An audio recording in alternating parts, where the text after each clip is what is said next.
Greetings, YouTube! The Doctor is in. Dr. Urias Papers here, coming at you with another commentary on Dungeons and Dragons. And we have some new spells to go over.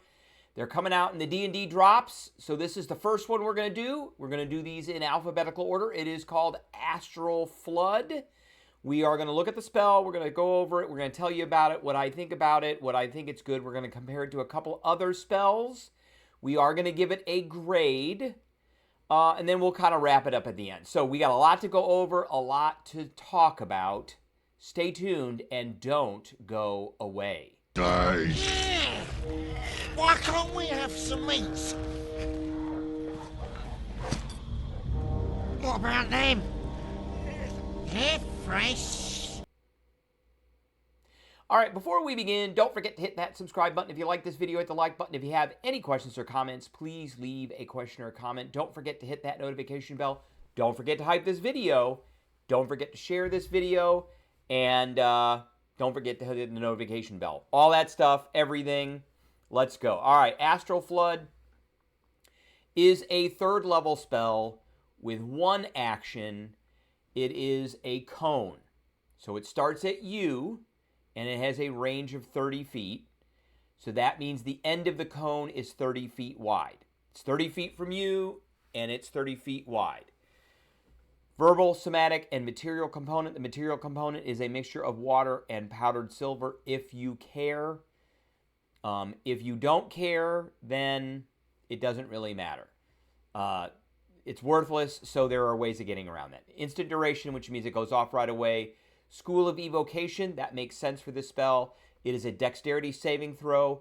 That I like that for this one because of the damage effect is cold, and we're going to talk about that with another spell. So it is used, and this is something I don't forget, and I think this is something that is programmed into D&D Beyond. So it is usable by bards, clerics, sorcerers, and wizards, but as you see below there, it says Legacy Bards, Legacy Clerics, Legacy Sorcerers, Legacy Wizards. So, you know, this is a brand new spell. It's exclusive to D&D Drops. You're not going to find it in the Player's Handbook or the Dungeon Master's Guide or any of the other books. I mean, it's completely exclusive to that. But I think the way that D&D is coded now on D&D Beyond to tell you what classes it is, it's going to show you these legacy ones. Okay.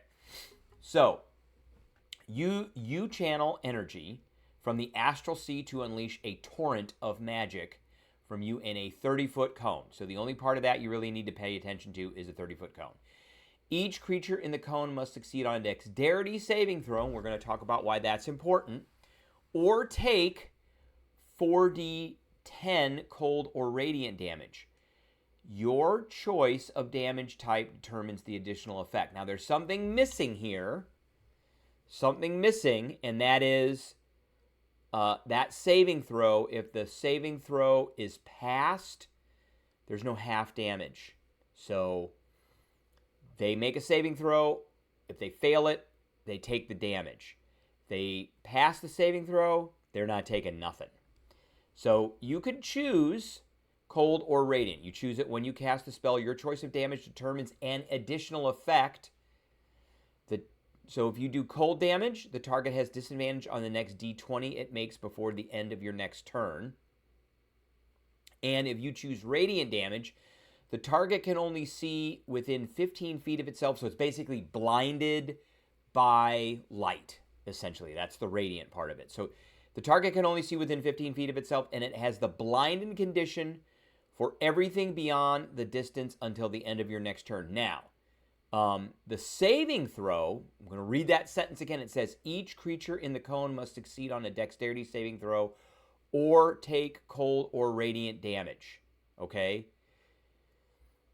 Choose when you cast this spell. So let's say we choose radiant damage. So we cast the spell, it triggers that saving throw, and it makes the saving throw. So the saving throw is succeed or take damage, period. I chose radiant. It succeeded on the saving throw, so it doesn't take any damage. However, that saving throw is not tied to the additional effect. It's tied to when we choose the damage. Your choice of damage determines an additional effect. It doesn't say when the target takes damage, it gets an additional effect. So I think these effects are automatic.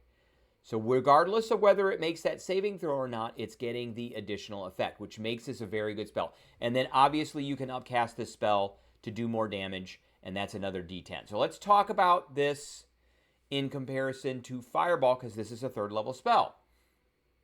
So this spell does an average of 22 points of damage, whereas the Fireball does an average of 28 points of damage. It's a 3rd level spell, has a much longer range. It, in essence, has about the same, I'd say the same area at the end. This is a 20-foot radius. It's invocation. It's a dex saving throw. It does fire damage. This one is half damage on a successful save. Basically, it's a saving throw or you take damage. If you pass, you take half. So if you pass, there is the half damage effect. And then flammable objects that aren't being worn or carried or burning. We know about that mess. The other spell that I want to compare this to is Cone of Cold, a 5th level spell. So if we were to cast Cone of Cold at 8th level, it does 38 points of damage. I'm sorry, we cast Cone of Cold at 5th level, it does 38 points of damage.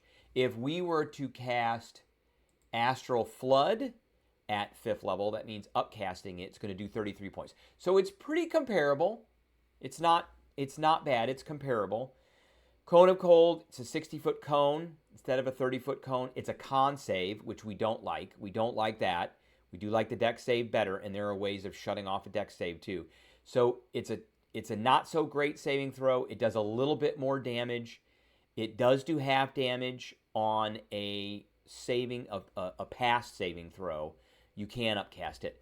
Would I rather cast this or would I rather cast Astral Flood? Probably Astral Flood. If I were in range. You want to really cast this at about 30 feet, 20 to 30 feet away, so that blind and stuff comes in effect. But I do like the control aspects of this quite a bit. Cold damage, you got disadvantage on your next D20 saving throw. Okay, that's just one roll. Blinded to things beyond 15 feet, that's pretty good. That's not bad. I mean, that's not full blind. So what grade are we going to give this? Well, I think we're going to give this one a B-. Would I rather cast Fireball? Probably. That's my big damage dealer. This is not a big damage dealer, but we do have a little bit of extra something at the end that is going to happen regardless of whether a saving throw is made. It's not as much damage, but it's not that less either. But there is no half damage. So it's definitely not in the realm of Fireball. I like it a little bit better than Cone of Cold. I'm not a big fan of Cone of Cold. I'm not really. But so I would give this about a B-. I think I gave Cone of Cold something in the C, like a C+ or a C. I didn't think that was a great spell. There's lots of other 5th level spells that are way better. I would never cast this spell upcast to 5th level either. I would cast another 5th level spell that's there. So, all right, that is what we have for everybody today. I appreciate everybody tuning in, and I will catch everybody later.